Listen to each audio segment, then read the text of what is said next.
And where was I born? You were born in Brookdale Hospital. At that time, it was called Bethel. It wasn't called Brookdale. How far away was it from your place? I would say a few miles. So you had to drive there. You couldn't walk. Right. I'll tell you a funny story. When I was going to the hospital with Amy and just started having labor pains, we were living on Ocean Avenue, and Daddy says, we got to go to the hospital.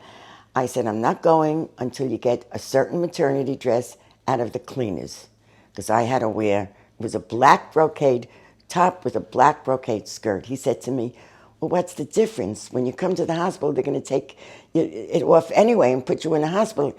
I said, I'm not going without it. So he walked out of the house, and there was a policeman standing there. He said to him, can you believe my wife? She's in labor, and she's making me go to the cleaners. And he's figuring maybe the policeman would offer to take us to the hospital because he didn't have a car at that time. The policeman said, oh, yeah, that's interesting. He could care less. Got the outfit. We went to the hospital. I didn't give birth till 12 hours later.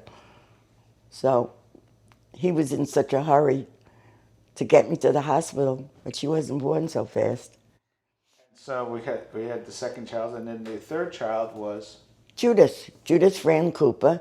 She was born November 2nd, 1968. okay. So how about? So that was the funny story about Amy. What was the funny story about Adam being born? The nurses didn't really tell me, but he was so bad. He was such a crier in the hospital that they all looked at me with such pity in their eyes, as if to say, wait till you get him home. You're in for the surprise of your life. He didn't stop crying in the nursery. They were so right. He And was the worst infant, but he turned out to be the best toddler and the best son anyone could want. and how did Dad find out I was born? Oh, that was funny. I that was a funny story. I gave birth to Adam, and the doctor said to me, whom shall I call? Now, I knew Daddy was on the train coming home from work. We didn't have cell phones. So I told him to call Grandma Miriam because I knew her number offhand because I lived at home with her. And so she called Grandma Betty, and Grandma Betty called Uncle Alan, who was Daddy's brother. And Daddy was home.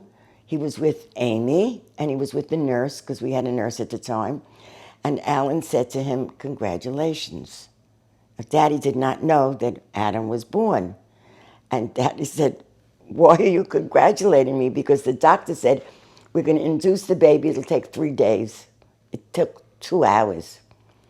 So Alan said, you have a baby. He was like in such shock, Daddy, that he couldn't talk. But he got to the hospital right in time when they took me out. There he was. I knew he'd be there.